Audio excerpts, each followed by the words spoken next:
No, it's just going. Alright, let's hit the light back here, see how that looks. Yeah, okay. Yeah, this will work, Alright, you ready? Eh? Get yourself a beverage. Alright? Alright, I think we're good, as long as it's right there. Hey.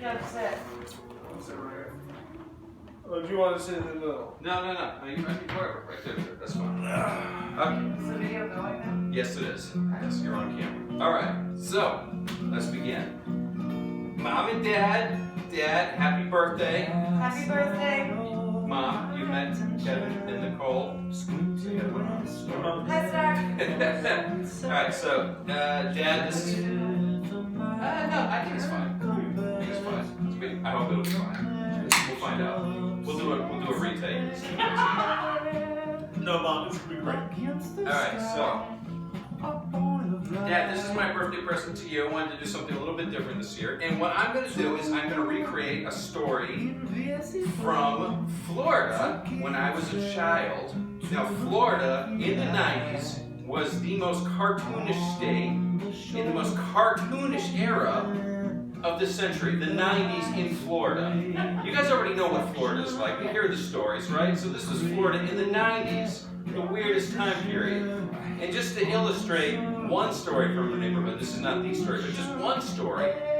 There's this one time when we had this crazy older lady living next door to us, and I remember this one day as a kid, she was out talking to the neighbors. You talk to your neighbors in South Florida, it's hot, so you're outdoors constantly. So, yeah. And so she's out there and she was going on and on about how, like, yeah, so I read this book from this veterinarian school and I'm going to do it. I'm going to do open heart surgery on the dog. I'm going to do it. She was going to do open heart surgery on a dog. She read it in a book. And I remember, I'm like, whatever, 6 or 7. I remember thinking, like, I don't think you can just do that. Looking back on it, she was obviously on meth, cranked out of her mind. So, yeah, of course you can do heart surgery on a dog when you're high on meth. So this is just one story. Sure. But Did you do it? don't know. Was it her dog? I think it was her dog. I again don't know. Couldn't gather all the details. We didn't remember all of them. So this story has to do with the family living directly across the street from us, and it was I think a single mother. I don't remember the dad ever being there, but it was a mom and her 4 sons. So there were these 4 brothers, I think from like ages 15 to 19.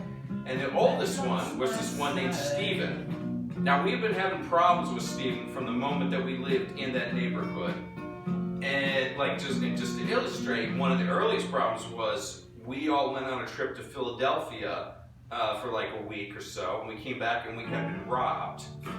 The house had clearly been burglarized, stuff was missing, yada yada. And again, the whole neighborhood is over there. We're talking to police. And so Stephen is there, him and his brothers are over there.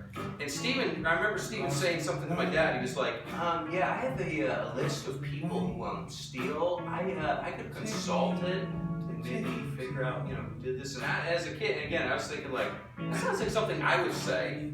Because I was a little thief and a little liar back then. And I remember hearing that and I was like, that sounds like something I would do. So it turns out Steve and his friends had done it, and we figured this out later because I, like a dumbass, had shown the younger brother of another kid in the neighborhood. I'd shown this kid how to get into the house when I didn't have a key. I showed him how to crawl in through a window and get into the house. So he went and showed his older brother, who then went and showed Stephen, who lived across the street from us. Your parents already know that you taught someone how to burglarize your house. Oh yeah. This is all. Yeah. Is this like no? This is all out. Yeah. This is other. Yeah. So one day, so after the burglary, a few days later, Stephen's mom comes over. She's got tears in her eyes. She's got our stuff in her arms, and she's like, "I found all this, and like, please don't send my baby to jail and all this and yada yada." And listen, she was a tough ass too. I mean, she literally came, one day she was like screaming at Stephen, she came running out of the front door with a fucking cast iron skill in her hand, like ready to crack him in the head.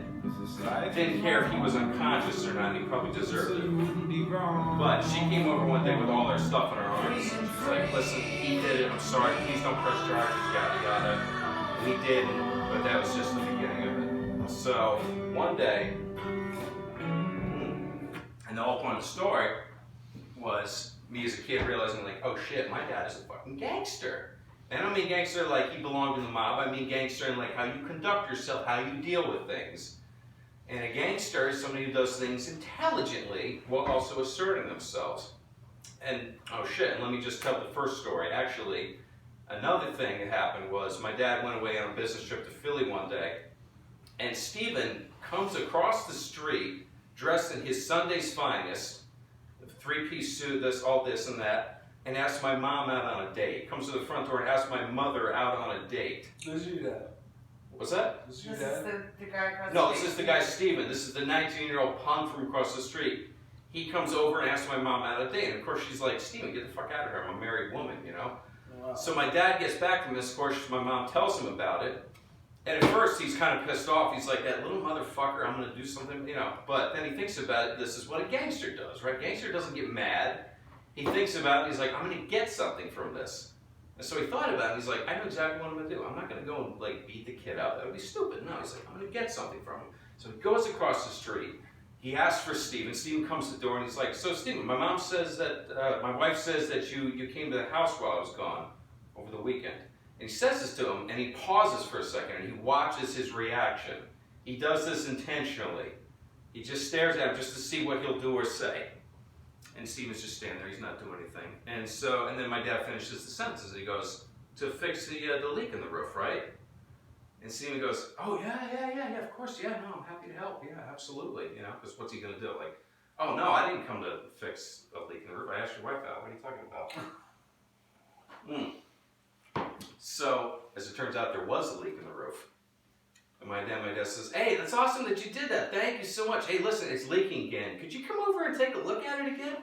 And he gets this knucklehead to climb up into the attic. And this is Florida, so everything is first floor, low-pitched roofs, dense, nasty fucking attics, old insulation, 100-degree weather, just awful. There's a reason he had been procrastinating to fix this. So he gets this knucklehead to climb up in there and put some caulking in there and fix it. And of course he's fucking with him the whole time too. He's just like, yeah, so you know where it is, right? I don't have to tell you or anything, you know, knowing that he had no fucking clue. And so when it was done, he gets him to fix it. He hands him $5, like, here you go, chump, you know, you moron. So that was just the first time. But I was just thinking of Golden Girls. That's why. oh, Golden Girls.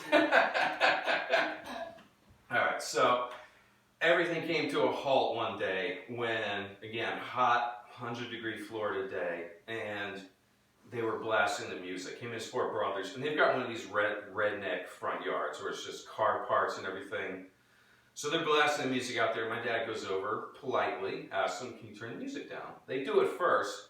15 minutes later, the music's back on.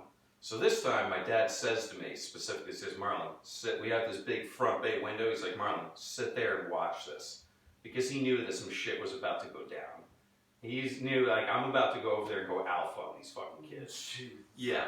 So he goes over there, and this time he goes over and physically turns the music down. And Steven, the oldest, he's sitting in this, like, milk crate next to the boom box. You know, my dad goes and turns it down. He says, like, I fucking told you the first time. He's about to walk away. Steven reaches over to turn it back up. My dad turns around. He specifically says, like, don't do it. Don't do it. Don't you do it? He fucking does. And this time, kaboom! My dad fucking pitch smacks him right across the face. Full body swing, knocks him right off the fucking milk crate. I just knocks the fucking dude over. And he confided in me later. He's like, the moment I did that, I thought, oh shit. Because his 3 brothers, like, yeah, they're only 16, 17, 18, but for all intents and purposes, these are grown men. And they're flanking him on all sides behind him. And the moment he did, he was like, oh shit. He's like, right away, he's looking over his shoulder. If this had been like a South LA neighborhood or Chicago or something, this could have been a very different story. Yeah. But fortunately for him, they bitched out. They totally punked out. They just stood there and did nothing. Because the moment he fucking knocks Steven over, Steven goes into a fucking frenzy. He starts picking up everything that he can find in the yard. Broken bottles, rocks, and then just car parts everywhere. Like I said, it's this redneck front yard. Picking up everything he can find, throwing it at my fucking dad, right? Trying to get at him. But he doesn't go near him, right? He keeps his distance, right? He just got a taste of the backhand, and it didn't taste good. It did not taste good. He didn't want another taste of it, so he's keeping his distance, but he's trying to throw everything he can find. We didn't know this until later on, but he had thrown like a knife or a box cutter or something. It actually like had slit his pants, like a clean cut right across his pants. We didn't know this until later. Pants only. Just the, it didn't cut him, but it was like a clean cut. If it hit him anywhere else, this would have been a serious wound. So he's going nuts. He's throwing everything at him, like, motherfucker. And at one point, this knucklehead picks up his own stereo and fucking chucks it at him. And my dad, he's like me. He's a tall and big guy. He's surprisingly nimble for his size. He dodges it and then picks up the kid's fucking stereo, goes out in the middle of the street, and goes, "Fuck your stereo," and smashes it into a million fucking pieces. And I'm in the front bay window watching all this, just like, holy shit, my dad is a fucking G. He is handling business right now. Putting these little motherfuckers in place. And again, Steven's three brothers, these little punk wannabe gangsters, thought they were tough and everything. They're standing there not doing shit, you know? Because he's there handling fucking business. So I'm sitting there watching all this, just like, holy fuck, go dad. So, I think it stops right about there. Somebody calls the cops, probably Steven because he's such a little bitch. Cops show up, they're doing interviews, this and that. Of course, Steven was like, yeah, I'm gonna press charges, this motherfucker hit me and this and that. And my dad, like a gangster, says, officers, let me just talk to the kid for a minute. I wanna talk to him for a minute. He puts his arm around Steven, walks him over to the side yard. Again, this is Florida in the 90s when marijuana was still very much illegal. So he brings him around to the side of Steven's house where his bedroom window is, where all his marijuana roaches are that he'd be throwing out the window. He's just like, Steven, if you want to press charges, I'm going to bring them around here and show us. And that's all there is to it. Of course, Steven's like, oh, shit. Steven knows what's up immediately. Doesn't press charges. Anyways. That day on, That is fucking baller. I know, that day on, we never had any problem with him from there on. And he was like the punk in the neighborhood. Everybody was dealing with his shit, but that day forward, he knew what was up. My dad went over there and silverbacked his ass, alpha mailed his ass, showed him what was up, you know, and we never had a problem there for it. So, that's the story. That's the story. So, That's a good story. Daddy, happy birthday. I remember that day. Happy birthday. You made me remember that day because you said go and sit in the window because you knew what was about to happen. You made it happen, and it's such an incredible story, and I tell it to this day. So that's what I have for you. This is your birthday present. Recreating an amazing story that most kids, grow up in Western Mass and Northampton area. Most of those kids, they don't have stories like this. Right. I don't even know what their dads would have done in a situation like that. They don't have to deal with things like this, you know? It's a totally different ballpark. So that's it. Happy birthday. This was the gift that I was promising you guys. And I love you. And that's it. Happy birthday. Happy birthday. Happy birthday. And now we turn the thing off. Bye-bye. Mwah.